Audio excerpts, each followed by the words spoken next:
Welcome to a new update. Today we're going to talk about the Bitcoin markets, which have been seeing a slight correction.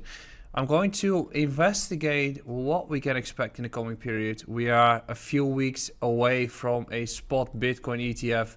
The trend is still upwards and we are likely to continue going up as we are into a new range at this point.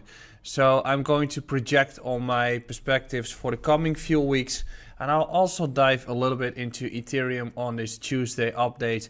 After a week of large macroeconomic events which have been taking place, and also some altcoins are running. But if we want to discuss the altcoins, we are going to discuss that on Saturday. For now, make sure to hit the like button, subscribe to this YouTube channel. There's lots of more content coming in 2024. Fun content, which is going to be different than when we are going to look at solely the markets. In this case, we are always doing the TA. We're always doing the analysis of the markets.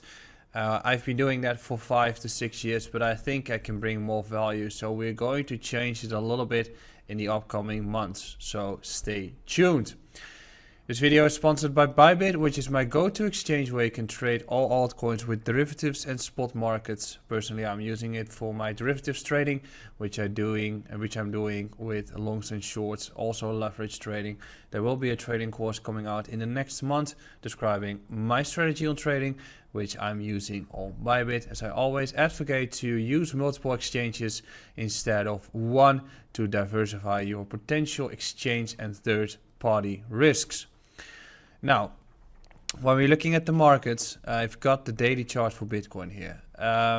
Yesterday, I tweeted that the markets are likely to continue bouncing, perhaps are going to take the liquidity beneath the lows, and then we reverse back up. And the reasoning is simple. If the markets are correcting, which we have been seeing in the past few days, did something fundamentally change when we compare that to a week ago?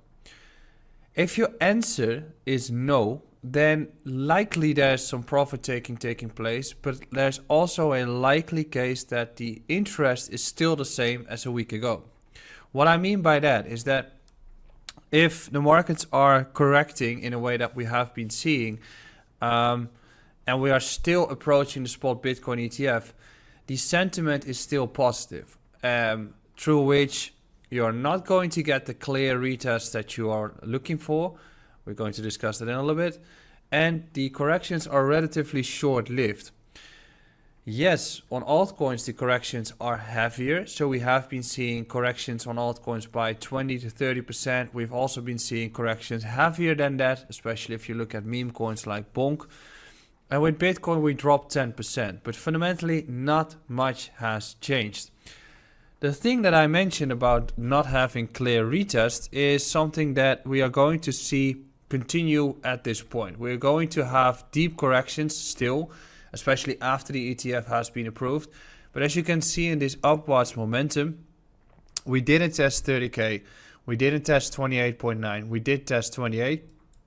And then we just made a very significant rally in which we did make a retest at 34.8, but we've not seen a 38 retest yet. I think we're going to have the retest at 38K after the spot Bitcoin ETF has been approved. Until then, the trend is going to be upwards. And you can also see that in this chart, we clearly didn't take the liquidity beneath the lows. So we are actually going to build it up until the ETF is going to be approved.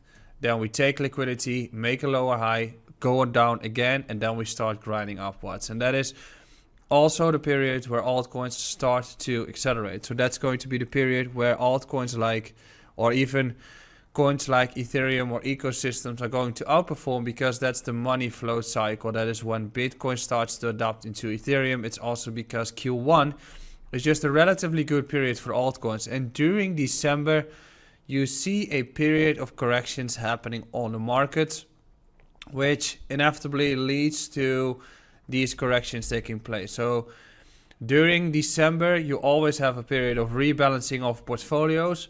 So in the middle of the month, you always see that taking place. All right. So there will be some profit taking, especially when crypto has been going up. People start to sell their positions to reallocate towards other assets. And then in January, or at the end of December into January, there's also new money coming into the cycle because people are allocating towards crypto, people jumping into funds, etc., etc. So the new positions are being built for the rest of the year. That's why Q1 is always a relatively good period to get your positions going. Now, when we look at Bitcoin at this point and we start to zoom out, it's very clear that we have been getting into a new range, right? I've been discussing this in the previous updates too, but we are getting ourselves into a new range and the trend remains to be upwards. So what are we looking at? We are looking for the boundaries or the edges of this entire range. We are looking for the lows, we are looking for the highs. The lows are found here at 33 and 34. And we can also see that we had a period of consolidation at 38 before we started to break through it, because people were taking profits there and we had to test it multiple times before we started to accelerate. That is something you need to write down in terms of getting yourself into positions. The flip side is, on the other side of the range, we marked ourselves with some highs at $48,000. So it's very clear that between these two levels, that is where sellers and buyers are going to find themselves on the higher time frames. Additionally, what we can also see is that during the pre-halving run, usually Bitcoin makes a run towards the 3.5 and 0.382 Fibonacci levels, which is also in line with the 48K zone, through which it's very likely that in between these two levels, we are going to move in the coming period. Invalidation is clear when we break 52. Okay, so if we break 52 in a true manner, flip 48 and continue, that is a true invalidation of this scenario. There's also an argument that says, hey, when we get the spot Bitcoin ETF, we're just going to blast further. This cycle will be different. Could be, but I'd rather like to focus on data. Data of the previous cycles has shown that during the pre-halving rally there will be a substantial correction and then a consolidation before we start to have the new bull cycle. I'd like to rely on that instead of blindly assuming that we're going to have something different than what we have been seeing in previous cycles. Additionally, the spot Bitcoin ETF, and I've been explaining this earlier, before the ETF is going to be approved, the parties need to get into their positions and they need to gather 30 to 40% of collateral already before they can launch. So they are buying now. Before the approval, people are also buying into the hype, which is currently happening in the price.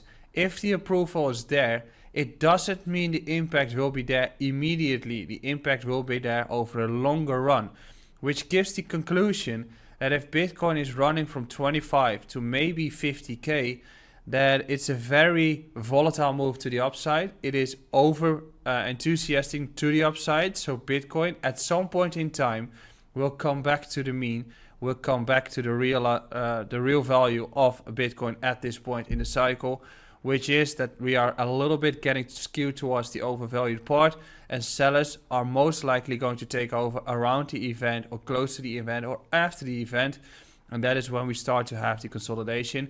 There's also the moment where this focus is going to shift towards other assets like Ethereum or other altcoins, and that is when you need to allocate towards other assets. So what you need to be doing in this point is that if you have a position into Bitcoin, which we can find itself here, is that you need to define the range high and the range low. So if you have been positioned into Bitcoin since the rally here and you're looking to, or you're expecting to see, hey, I want to trade it in a more active manner, I think that once we get towards 45 to 50K, you can start selling some. So selling some percentages of your portfolio, which is going to be allocated towards USDT, or you can allocate it towards altcoins. If you do both, it means that if there is a correction taking place on the markets and if Bitcoin drops towards 38K, you will be able to allocate it towards altcoins some more. But if there is a scenario where Bitcoin does this, drops back down and consolidates before it drops back down in March or like at later point in time, this period or this window is going to give serious momentum to altcoins. That's why you want to start moving from Bitcoin towards altcoins and USDT to be able to compound your profits basically. So I've defined the range high and I've defined the range low, and in my thesis this is a very likely thesis to follow through. I'll be discussing this in the upcoming periods or in the upcoming videos as well, but if you're looking to get into Bitcoin at this point, if it is an investment, you can easily DCA. If it is a trade, I would wait for tests on range lows. I would just wait. You don't need to trade all the time. If you want to trade right now on the lower time frames, you need to define it based on the lower time frames, so your take profits will be defined on them too, so they will be tighter. If you're looking for wider swing trades, I think your position is gone at this point, and you're looking for the obvious correction of 20 to 30%, that's when you need to jump in. If it is going to be from 60k to 48k and you jump in there, but you clearly have the confirmations that the corrections are very likely over and people are getting into a very bad sentiment and the markets are just in a period where it is a substantial correction and you find yourself into an opportunity, that's the moment to get in. Not when everybody is hyped, and that is also the conclusion for altcoins. So this is my update for today. I'll be back on Thursday when we are talking about some other market movers, and on Saturday we're going to talk about altcoins. I'll see you again. Ciao.